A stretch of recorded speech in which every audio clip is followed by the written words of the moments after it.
गौतम बुद्ध ने शांति को जीवन की सबसे महत्वपूर्ण संपत्ति बताया है और उनके अनुसार यह शांति हमारे भीतर ही है।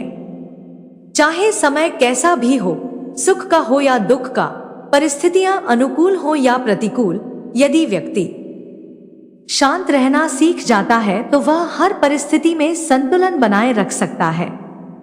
बुद्ध के उपदेश इस बात पर जोर देते हैं कि व्यक्ति को बाहरी घटनाओं के कारण विचलित नहीं होना चाहिए, बल्कि आत्मसंयम और आंतरिक शांति पर ध्यान देना चाहिए।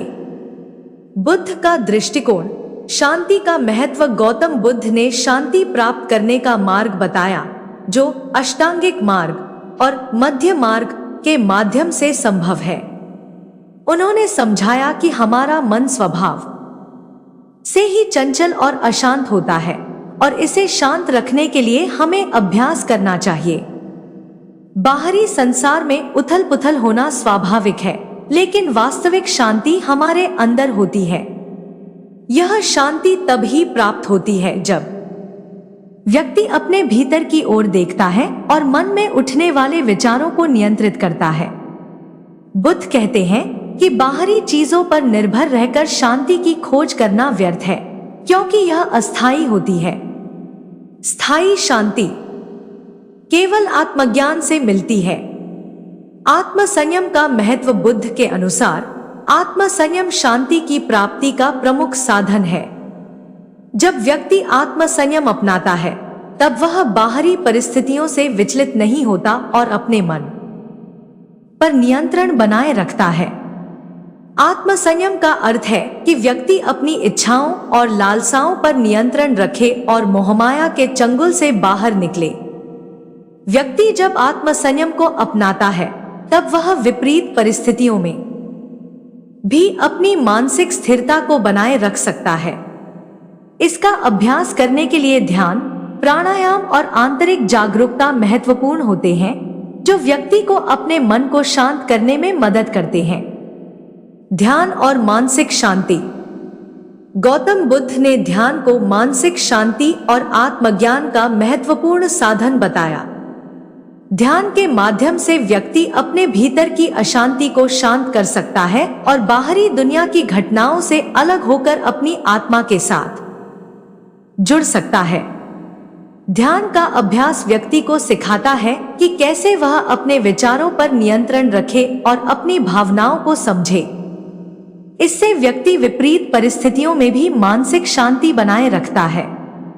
ध्यान व्यक्ति को आत्मनिरीक्षण और आत्मजागरण की ओर ले जाता है, जिससे उसे अपने दुखों के कारण और उनके समाधान की समझ आती है। बुद्ध ने बताया कि ध्यान केवल मानसिक शांति ही नहीं, बल्कि आंतरिक स्वतंत्रता का भी साधन है। सुख दुख का संतुलन। बुद्ध ने जीवन के अनिश्चित स्वभाव को स्वीकार करने का संदेश दिया। उन्होंने सिखाया कि सुख और दुख जीवन का हिस्सा है और इनसे बचा नहीं जा सकता। व्यक्ति को जीवन में इन दोनों का संतुलन बनाए रखने की शिक्षा दी। जब व्यक्ति सुख में अत्युत्साहित नहीं होता और दुख में अधिक निराश नहीं होता, तो वह अपने जीवन में शांति का अनुभव करता है। बुद्ध का यह संतुलन और संतोष का सिद्धांत व्यक्ति को सिखाता है कि जीवन की अस्थायी चीजों से शांति की अपेक्षा नहीं रखनी चाहिए।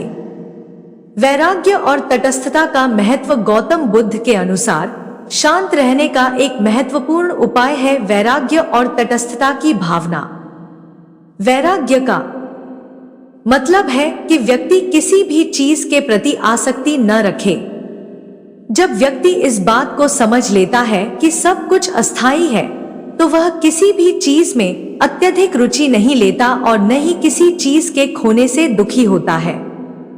बुद्ध का मानना था कि इस तटस्थता को अपनाने से व्यक्ति विपरीत परिस्थितियों में भी शांत रह सकता है। वैराग्य की भावना व्यक्ति को आंतरिक शक्ति देती है, जिससे वह बाहरी घटनाओं से अप्रभावित रहता है और अपने मन को स्थिर बनाए रखता है। निष्कर्ष। गौतम बुद्ध के अनुसार शांत रहना व्यक्ति के जीवन की सबसे बड़ी उपलब्धि है। यह शांति बाहरी दुनिया से नहीं, बल्कि आंतरिक जागरूकता और आत्मनिरीक्षण से प्राप्त होती है। जीवन के उतार चढ़ावों के बीच शांत रहने का मार्ग बुद्ध के उपदेशों में निहित है।